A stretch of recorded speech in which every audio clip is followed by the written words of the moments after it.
Welcome to another episode of the ACS Cricket Podcast. The ACS, or to give it its full name, the Association of Cricket Statisticians and Historians, is a worldwide body based in the UK. It's open to anyone interested in the facts or the figures or the history of cricket, or just anyone who loves the game. New members are always welcome. Our fees are very reasonable and frankly dirt cheap if you're a minor or if you sign up for our digital-only option. To find out more about the ACS and what it offers, please visit our website at acscricket.com.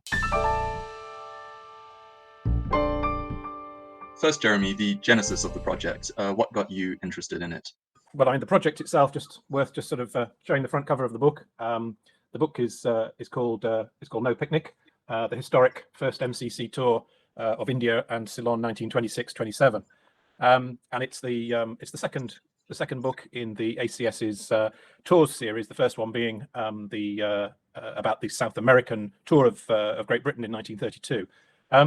The genesis of this project. Well, I've had a long interest in I guess the history of overseas tours and the sort of cricket in the British Empire.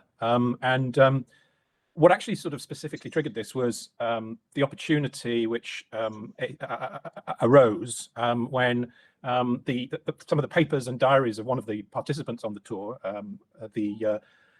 the Glamorgan player Mervyn Hill, were made available to ACS, and it sounded too good an opportunity really to miss, to be able to see the papers and diaries of at least one of the participants in the tour. And I'd already done a bit of research on this tour anyway, because I was interested, and I've written about some of the Yorkshire cricket professionals who travelled over to India in the course of the 1920s each winter, where they coached for the Maharaja of Patiala, who was a big patron of Indian cricket at the time. And so George Hurst and Wilfred Rhodes originally in 1921, and then sort of a combination of Rhodes and Roy Kilner and Abe Waddington and others went out there. So I was actually interested in those visits that they made, and so there was a sort of a link with that, so it sort of came together really. And I think what's particularly interesting about the tour is it's the first official tour of MCC tour of India, and indeed there had been 3 previous tours by sides of not particularly high quality sides back in the I think 1889-90, 1892-3, and then the last one was 1902-3, and they were all amateur affairs, and they were as I say, not particularly strong sides. So this was really the first sort of serious tour of India, and it's as we'll probably discuss in the course of this program, it's a significant tour. It's a big step forward on the road to the development of Indian cricket, and it was also just a very interesting tour for a whole series of reasons, which hopefully I will be able to talk about in the course of answering your questions. You mentioned that there had been 2 prior visits by English representative or quasi-representative English teams to India before this one, George Vernon's in 1889-90 and Lord Hawke's a couple of years later. Why did these visits fail to take off immediately in the way they did in South Africa and Australia? Why such a long hiatus? I think it's a good question, actually, and I'm not sure that I actually know the answer to that. I mean, I think there's all kinds of additional practical issues in India. I mean, not least when we talk about India, actually, we need to sort of perhaps just take a step back and think about what we're actually talking about here, because we're also talking about what is present-day Pakistan. It also incorporated Burma, which was part of India at the time, and then Ceylon, now Sri Lanka, was a crown colony at the time, and that was also part of this tour. So it's an enormous area, and there were significant challenges to travelling around and to getting around such an enormous area. I mean, I think the cricket probably was less well developed in India than perhaps in South Africa and Australia. Financially, it was a big risk, and I think one of the interesting discussions between the organisers of the tour in India, which was coordinated by the Calcutta Cricket Club on behalf of a whole series of other cricket clubs in India. The discussion between them and Lords was very much about the finances, and I think there was definitely considerable concern about the profitability of this tour in 1926-27. So I suspect financial factors may well have played a role in advance of that.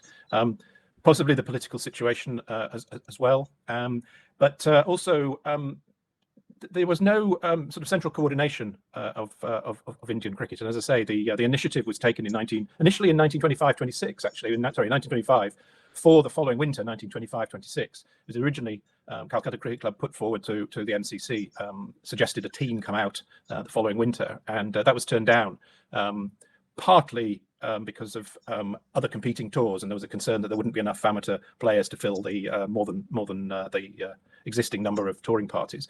Also, probably some concern that players would perhaps get injured or ill over the winter in advance of the visit of Australia in 1926. So the idea was batted back originally, and then not to be put off, the Calcutta Cricket Club said, well, okay, what about the following winter? And it was decided that yes, it would go ahead. But I think what sort of developed in the course of the tour really just emphasised the point that without any kind of central coordination for Indian cricket, it was quite a precarious thing to tour right across India. And in fact, the BCCI was formed in 1928, partly as a result of the experience of this tour, 1926-27, being organised by a single city-based cricket club, trying to sort of play the role of a governing body, and this it proved fairly unsatisfactory. So it certainly added to the pressure to establish a coordinating body. So I think there's a number of reasons, in answer to your question, and certainly the experience of this tour was, this wasn't the way forward. It needed to be better organised. You alluded briefly, even coyly, to the political situation in India at the time. What was that situation, and how did the tour affect it, and vice versa? Yeah, so I mean, the India was obviously absolutely at the heart of the British Empire, but it had been and it played a significant role during the First World War, and there had been quite heightened expectations within Indian political circles that there would be an element of self-government provided as a sort of thank you for all the contribution that was made by Indian servicemen in the course of the war. But that was sort of disappointed. There was disappointment in the early 1920s. There was, without going into huge amounts of detail, there was the non-cooperation of the early 1920s, which had, the political debate about the extent to which Indians would be involved in government, particularly at a sort of provincial level rather than at the centre. So there was a lot of sort of dissatisfaction in India at this time, and also economically, India was becoming kind of less important within the British Empire. The Indian Civil Service, which had been a sort of prestigious place for young British men to go, became much less attractive. And there was, by the middle of the 1920s, considerable tensions between the different communities within India, and it was against this sort of background that the tour, the MCC tour, was seen by those in the British administration in India as a welcome sort of morale-boosting visit from the home country by what was a fairly high-quality cricket team. So it was definitely seen by the sort of governors of, particularly Governor of Bombay, Sir Leslie Wilson, who was a member of MCC, and indeed the Viceroy, Lord Irwin, as a as an opportunity, something to be exploited, something to sort of celebrate against this sort of political background. So definitely seen as an important sort of political event beyond just a cricketing event. So there was quite a lot of discussion in advance of the tour taking place between Lords, and in particular Lord Harris, and the the governor of Bombay and also correspondence with the viceroy about making sure that it was a success. And certainly, the governor of Bombay, there's correspondence at Lords in which he emphasises to Lord Harris that he's spoken at some length with the viceroy, and they will do whatever it takes to make sure that the tour is a success. And that includes a number of sort of interesting issues. In particular, Lord Harris was particularly concerned that what they didn't want was that some of the sort of elite British clubs, particularly in Calcutta, but also elsewhere, and some of the in some of the military stations, that they wouldn't refuse to admit as members on a temporary basis the professional players that were in the team, and only invite the amateurs. And this was something which apparently had happened in South Africa in 1922-23. And Harris wrote and said, "Look, this is a bit of a concern that we've got. Can you make sure that these invitations are made to everybody, the whole team, because we don't want Arthur Gilligan, the MCC captain, to be put in the invidious position of having to turn them down." And the viceroy and the governor of Bombay both said they would do what they could, and wrote to these clubs, and it actually caused quite a lot of antagonism. There was a sort of sense amongst those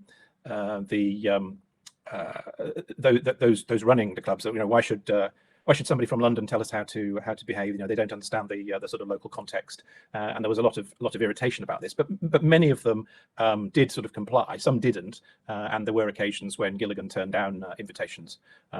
And I think it's probably it's important to sort of recognise that, as well as the cricket that was going on, and there were 34 matches played in the course of the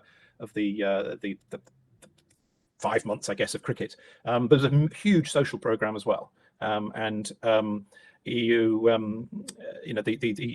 the cricket was fairly relentless, but the socialising, both official and unofficial, was relentless. So issues around who was invited to these events was actually quite important.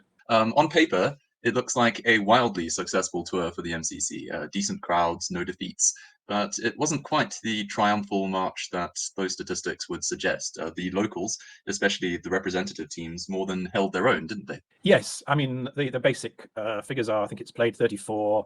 Was it 111, drew 23, lost none. So yes, it looks like a triumphant side, albeit slightly cautious one. You're absolutely right. It was it was a successful tour, but an awful lot of matches were played only over 2 days. So many of those games were drawn because there simply wasn't enough time to see them through to a conclusion. And it's kind of quite interesting to sort of just sort of ask why was that the case? Because what actually happened was the program took an awful lot of organising, and there was a lot of sort of negotiations around the different venues in India, and a lot of sort of fiddling around with the program, not least because it goes back to the point I was making about the finances. Really, they were very keen to have Sunday play in quite a lot of the venues because that was the day when they thought they could maximise the crowd, and that then sort of became a bit of an issue. But the whole program wasn't finalised and wasn't sent to the MCC until they'd reached the Suez Canal. And when they got there, and Gilligan saw the program, he said that he realised this was quite beyond the resources of the side. They'd only sent 13 men out for what was 6 months away from home. They went out at the end of September and they got back at the end of March. And he realised that there really was no way in which all these 3-day matches could be handled. And so he insisted upon quite a lot of the matches being cut back to 2 days. There was quite a lot of unhappiness about sort of these sort of late changes to the program. Again, on financial grounds, really. Programs and advertising had to be reprinted and so on, and all these kind of practical matters, which a lot of those involved within India in organising the games had sort of spent quite a lot of time on. This was sort of thrown up in the air, but Gilligan stood his ground, and a lot of the matches were turned from 3-day games into 2-day games,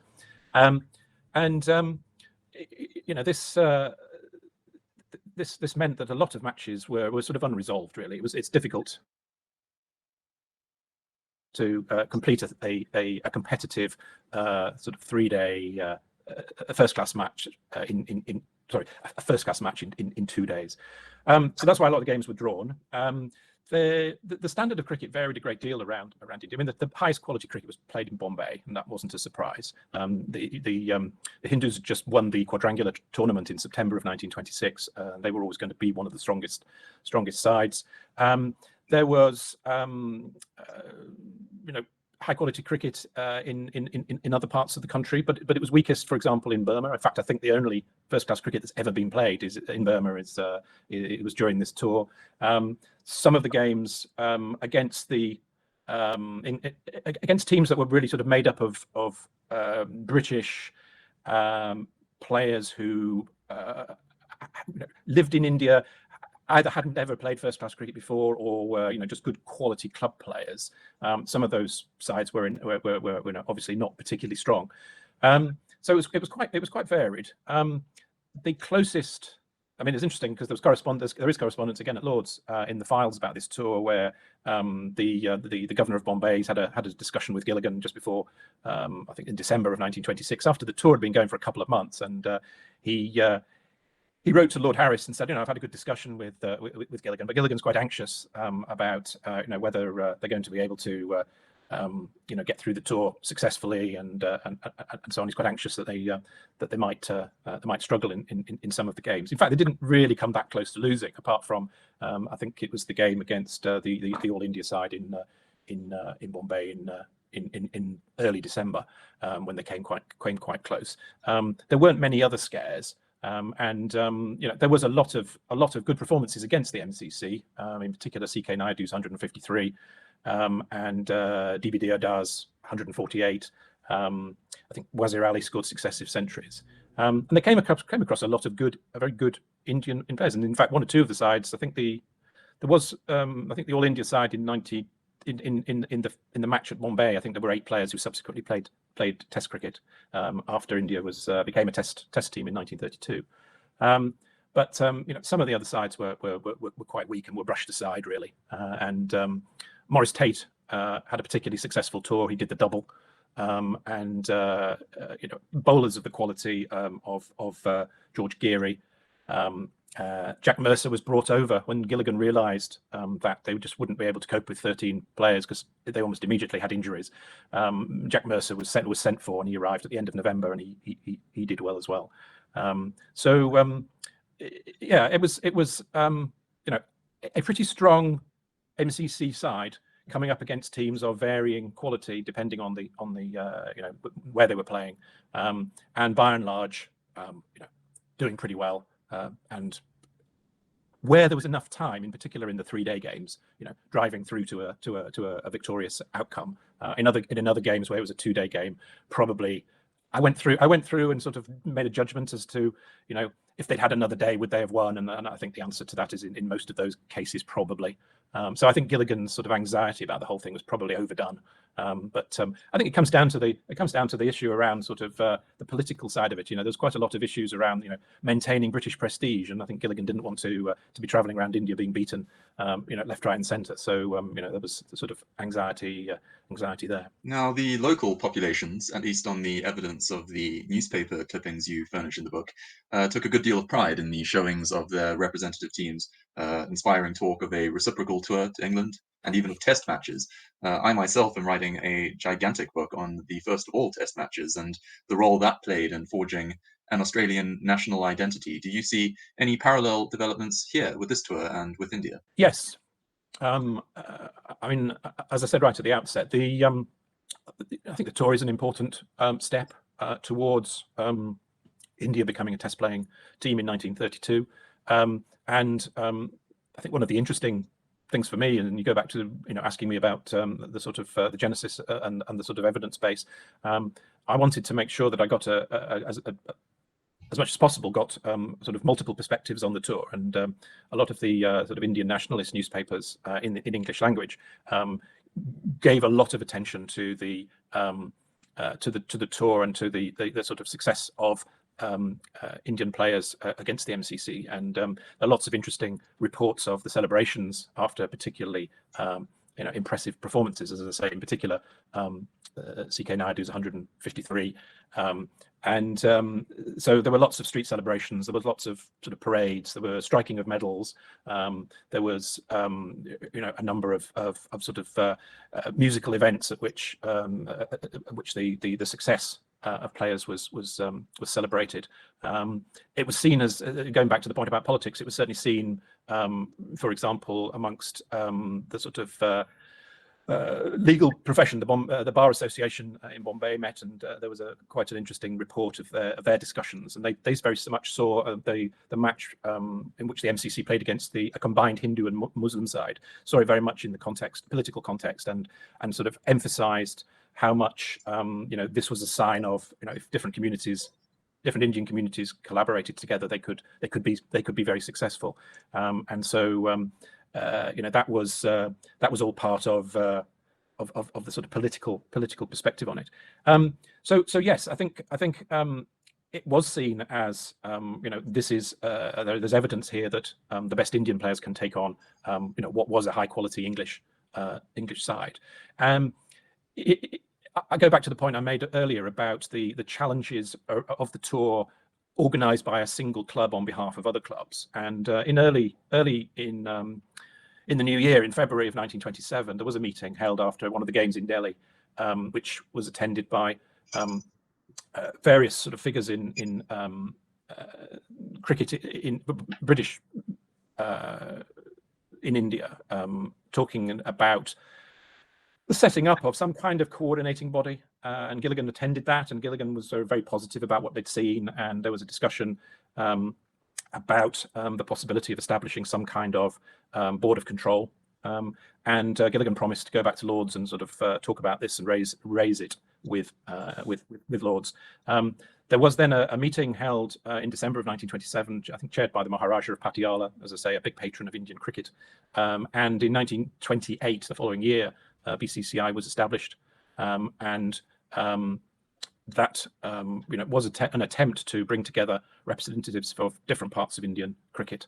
I think the first president was Grant Govan. The secretary was De Mello, who wrote about this in his autobiography. There was going to be a tour, an MCC tour in 1930-31 of India. That didn't happen for political reasons because of the sort of unrest developed by that time. But the first Indian tour of the UK was 1932. And that, so I think there's a direct link between these developments and this 1926-27 tour, as I say, which showed that the best Indian players could definitely hold their own against an MCC side. And this also has to be seen in the wider context of the efforts that London was making to try and spread cricket around the world. They saw that as part of their role, and having India as a test playing cricket country was part of that mission. The tour really is sort of part of that journey. Now, the major appeal of cricket tours and of books on cricket tours for me has always been in the stories they generate.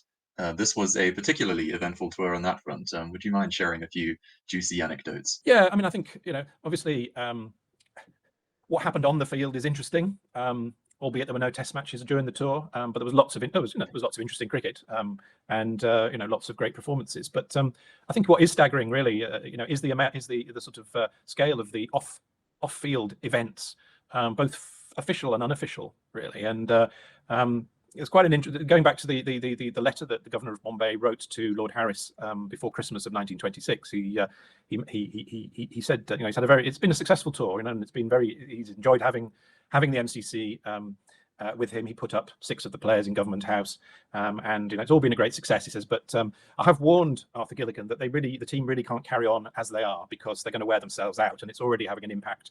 All the socializing is having an impact on the on-field performances. They're getting exhausted. So there's lots of interesting, I think, aspects of that. I mean, there was a social program which was put together in each venue.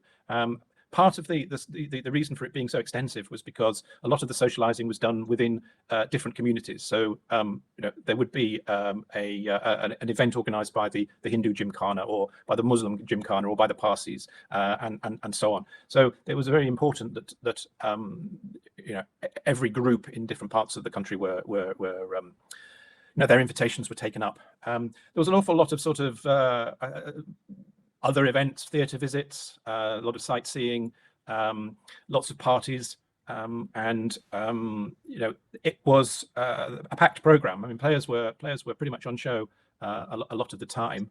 On top of that, a lot of the players, particularly the amateurs, sort of put together their own social programs. I mean, many of them knew people out in India and went off visiting. Many of them were determined to take opportunities to go shooting and hunting, and so several players sort of disappear off at different times and then rejoin the tour. So there's this whole sort of social side to the tour, which is quite extensive. On top of that, there was a lot of traveling overnight on trains. I mean, they traveled 10,000 miles or so around India, Burma, and Ceylon in the course of the tour. Quite a lot of it overnight in fairly slow, dusty trains. There are some interesting stories. I think Bob Wyatt in his autobiography talks about the fact that he ingratiated himself with the engine driver on a train one night and managed to drive the train for 200 miles, which he was fairly thrilled about. George Brown, the Hampshire player, who was a sort of great character of the tour, he, for example, I think gets down out of his top berth in a sleeping compartment and accidentally pulls the communication cord, brings the train to a halt, gets fined, and so on. So there's quite a lot of sort of fun incidents. There's a story, I think it's in Lahore, where they play. They're playing a match, and they're invited to go and visit what's described as a fighting ram, which is tied up somewhere, and this is a sort of local celebrity animal, and the various players go and inspect the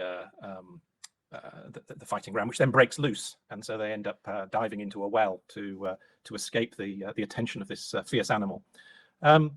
So there's quite a lot of sort of amusing incidents, quite a lot of there's an awful lot of music. I mean, I think that's one of the other really interesting things, and a sort of a different dimension to it all.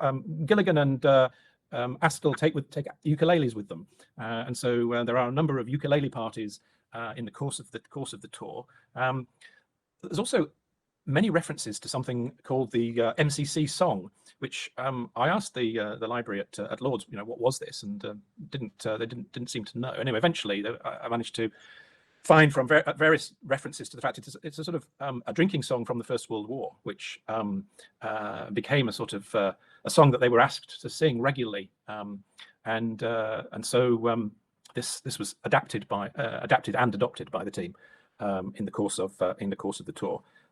There were a number of occasions where they ended up as a team on stage singing linked arms with actors on stage, singing various songs. So there was a lot of camaraderie, to be quite honest. I think by and large the team got on pretty well, and so that was an interesting dimension to it. I think the other interesting aspect, and a lot of stories, are actually there was quite a lot of controversy or sort of tense moments in the course of the tour. For example, there was one match in which there was I think it was Naidu was bowled, or appeared to have been bowled, and he was given out. And but the non-striking batter said no, it bounced off the wicketkeeper's pads. It wasn't about. The umpire claimed not to have seen it. The square leg umpire said, well, I don't know, I didn't see it either, and passed it back. So he was given not out, which caused some consternation amongst the MCC side. Anyway, the vice captain who was captaining in this match, Raleigh Chichester Constable, sort of said, well, okay, let's carry on. This was just before lunch. There was then different interpretations as to what happened next. The two teams didn't sit down together, or rather there was a delay. Then the photograph that should have been taken after lunch didn't take place. In the course of the afternoon, there were suggestions that actually the match would the Hindu and Muslim combined side wouldn't continue to play, and in the end the governor of Bombay got involved and brought together various people. They discussed it, and in the end the two captains agreed to carry on. And again, an interesting little handwritten note at Lord's from Gilligan to Lord Harris, in which he says, although he wasn't actually playing in this match, this was terrible incident, and he actually says that had there been any suggestion that the match would not have been completed, I would have called the tour off. So interesting development there, which thankfully didn't happen. So lots of fun was had. There were incidents, a series of incidents, and some quite sort of, I guess, some quite amusing sort of minor controversies and tensions, which I think in themselves are not that important, but they actually, I think, are illustrative of tensions in the relationship between the MCC side and their hosts at the Calcutta Cricket Club. So in the correspondence files at Lords, there's quite a lot of correspondence at the end where, for example, there's quite a few unpaid bar bills, and this might not sound that important, but actually it was seen in Bombay as being sort of typical of the sort of MCs of these players to think that they could just expect everybody to pay for them all the time, there was also an incident on the way back through Calcutta. It was the only night they ever stayed in a hotel, and Mervyn Hill, the reserve wicketkeeper, and Maurice Tate, their suitcases were held back by the management of the hotel because they'd been damaged to pillows in their rooms, and so there's just sort of lots of little sort of niggles that went on. And then at the end of the tour, on the way back, Gilligan gave an interview in which he complained fairly bitterly about the state of the trains that they'd had to travel on, and also about some of the behaviour of some of the elite clubs and the way in which they had tried to avoid inviting professionals to some of the events. And he was quite outspoken. And by the time they got back to England, this had all been reported in the English newspapers, and there was therefore quite a lot of correspondence between London and Calcutta about the outrageous slurs, really, as they were seen from India as by Gilligan, and eventually, I don't know whether Gilligan was put under some pressure, but eventually he apologised and said he shouldn't have said these things. Gilligan was not only the captain, but he was also the manager, because in order to cut back on costs, there was no manager for the tour. And I think, to be honest, by the end of the tour, I think he was fairly exhausted. Indeed, he goes straight off to Switzerland for a rest before returning to England to play for Sussex at the end of May. But he certainly spoke his mind in one of the interviews at the end of the tour and complained quite a lot, and that didn't go down well at all. I'm all out of questions, but I wondered if there was anything you wanted to cover that we haven't covered yet. No, I think we've covered quite a lot, haven't we? I think that, we've talked about the cricket and the varied quality of the cricket. I think we've talked about the sort of the significance of the tour from a point of view of future developments in Indian cricket. We've talked about the social side. I think it's a fascinating tour because of the what it says about cricket at this particular time, and the sort of challenges of organising an overseas tour. I think what's interesting, and maybe the only thing I should mention, is that I mentioned that there were only 13 players that went out, and there were injuries almost immediately. So Gilligan requested Jack Mercer be sent out, and obviously it took about 3 or 4 weeks for him to arrive. In the meantime, they took advantage of the fact that there were 3 Yorkshire professionals out in India anyway. Arthur Dolphin, the Yorkshire wicketkeeper, and Wilfred Rhodes and Maurice Leyland were out there coaching. And Dolphin played, I think, 6 matches because they ended up with 2. I think both wicketkeepers were injured at one point. So Dolphin played. Leyland played a couple of games. Rhodes didn't play, but both Leyland and Rhodes umpired. And also the Maharaja of Patiala played both for and against the MCC in the course of the tour. He was actually an MCC member, and again, there's some correspondence which suggests that it was seen to be, it was suggested to MCC, but it would be very good if perhaps the Maharaja could be allowed to captain the MCC in one match. This didn't happen because he'd already agreed to captain the other side. But I think it's interesting that they sort of cobbled together teams at some stage by bringing in other players. Didn't particularly go down well in some of the Indian newspapers. I think it was seen as a bit sort of a bit unfair that they were sort of adding to their tour party with other people. And I guess the only other thing I would just say is that the sort of part of the tour I haven't mentioned yet is the last couple of weeks, which I mentioned the socialising was quite extravagant. It was nothing compared with the week that they spent with the Maharaja of Patiala in his state, where there was a lot of.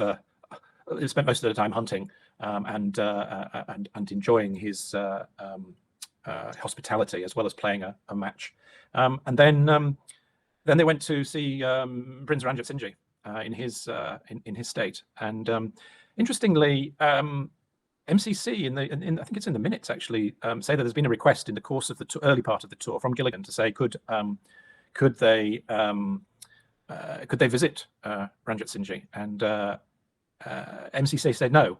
They said no, and they didn't want to spend any more money than had already been budgeted for the tour.